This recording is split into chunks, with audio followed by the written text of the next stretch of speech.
This is a video for the Just Love trawler. It's 2017. This is the boat as it currently sits in San Diego. It was originally built in 1930. The boat is 51 feet long, 15.5-foot beam with a 6-foot draft. It's 60 tons. It's made of wood originally, and then it was ferro-cemented by Ernest Brooks II in, I think, the mid-'80s. And Ernest Brooks bought the boat in 1971 and used it with the Brooks Institute of Photography to establish their underwater photography division.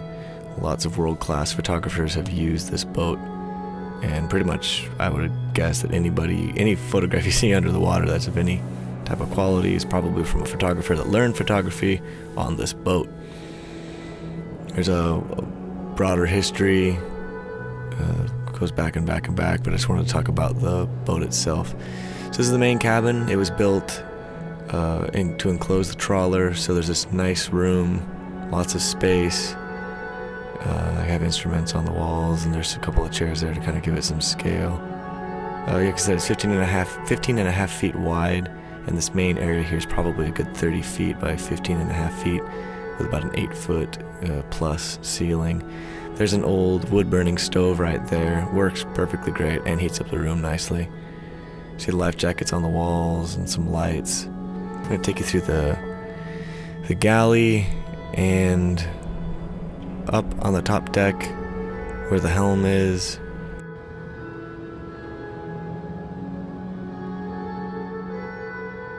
Let's go through the galley right now. I see that table right there. Seats plenty of people. I don't know how many. There's a TV center and the power controls right there. You see the working stove, the burners, a double sink, lots of space, booze rack, double sink, microwave. There's a fridge, a good sized fridge, normal sized fridge. I was really happy with that. And past that, you have the original helm, which I've converted into an office/recording studio control room. So you see the two monitors there and all the rack-mounted gear on that wall. There's a metal shelf right there. Then I have my desk with all my computers. Radar's running right there.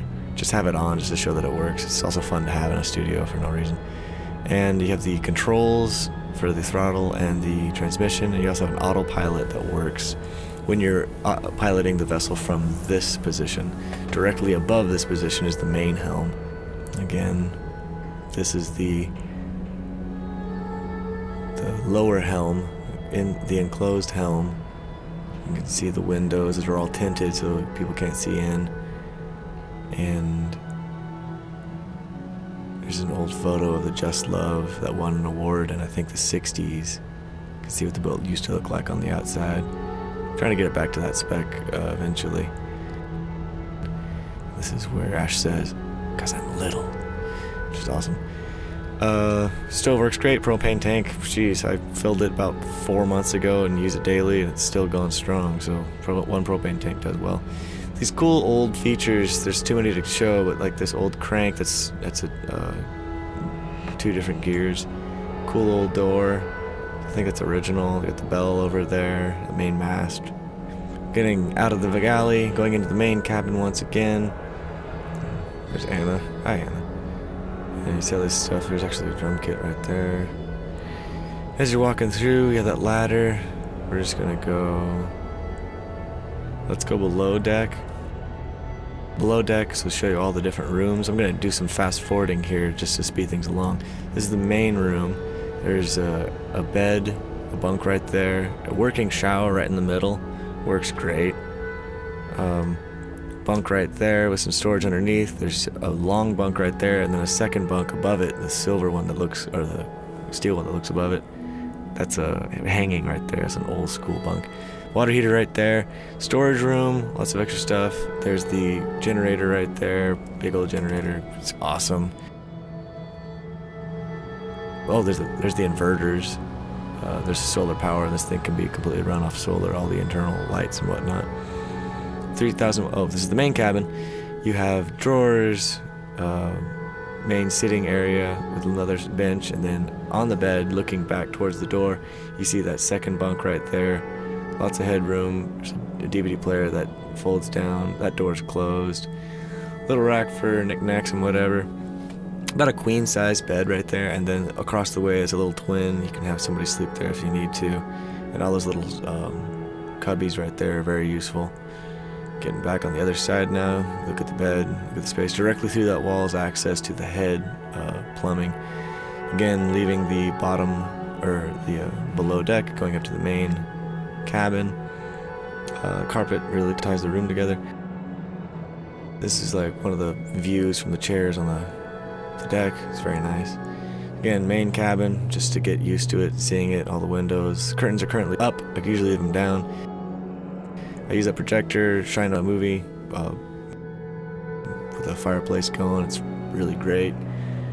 My nieces and nephews love that. Okay, now we're going to go up to the upper deck. We're going to go right to the helm. To the helm, you have the GPS plot charger. Works, shows the depth right there, going over to the secondary radar. It's the same feed as the one below in the middle cabin. Just the one that's up to the, you can see the steering wheel right there. There's the view. There's the compass. They have the throttle and the transmission. Walking along the deck, so this would be, probably 40-foot deck space, just open to the sky. Crow's nest up there with a rickety ladder to get up to it. There's some chairs you put out there and just hang out. It's really nice. There's the radar, and then there is the solar panels, which work very well. Going back down the ladder, going through the galley, through the middle helm, going down to the engine room now. The little hatch opens up. Go down. Lots of storage space. It's like its own hardware store right here. It's pretty great. And a workbench to do any type of maintenance or any type of electronic stuff you need. Those are batteries, big marine batteries. And there it is. That's a 1970 GM Detroit diesel. Although the survey says it's from the 50s. You gotta look at the survey again. It doesn't look like it's from the 50s, but there it's from the 70s. It's a big old diesel, Detroit. Fuel tank number 1, diesel tank number 1, the diesel tank number 2 over there. Each one is 14.50 gallons, about 3,000 gallons full total if you want to load it down. Other side of the engine, it's not very good lighting, but you can kind of see it. Also kind of whizzed past it, but there was a gear you can engage to turn on the hydraulics for the anchor, which I think we're going to go check out now. Really proud of this stove. That thing's actually great. I'm going to go into the head now. I think I'm going to go into the head. Just a little view from the ladder. There's a hatch that closes. Cool little sink right here for the head. And I put a little vanity right there to put like whatever you need. This door, original, that's an old door. This is the head. I fixed the light and added a fan. There's the head. In all its glory, the throne. And then you have a fan upper right there. I put a vent and it goes out and around to the section that we're about to go to. I don't know. So you open up the door right past the head and you have, so I'm glitching out. Past the head you open up and that's where it vents out the sewer gases. And then down there you have the dinghy. You keep attached to the boat. Walking across the front, you see the about 200 feet of chain, 100 feet of cable. Going through the second door, just as like the opposite side, on the starboard side, just like on the port side where the head is. Starboard side is walking through that door, direct access to the anchor. See the hydraulic control valve. It's actually brand new. It's just been oxidized. New hydraulic hoses. That anchor works great. Leaks at the motor itself. I think it needs to be tightened up, or the bushings need to be changed out. But it's functional. It works.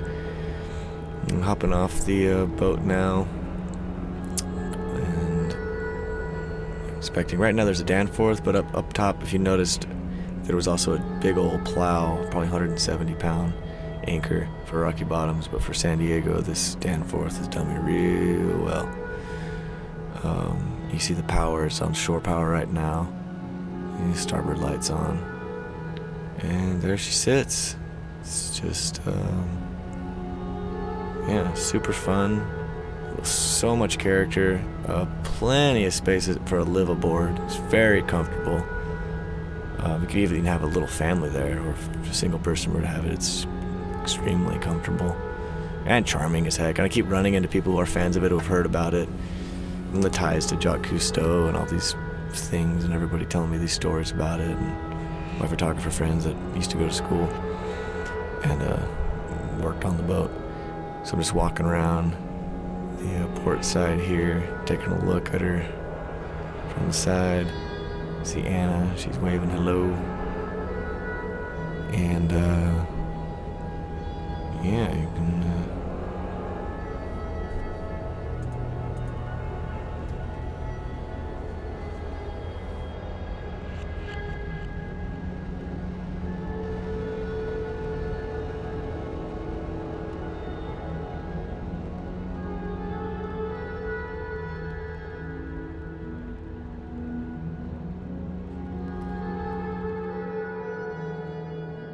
The boat is 51 feet long, 15.5-foot beam with a 6-foot draft. It's 60 tons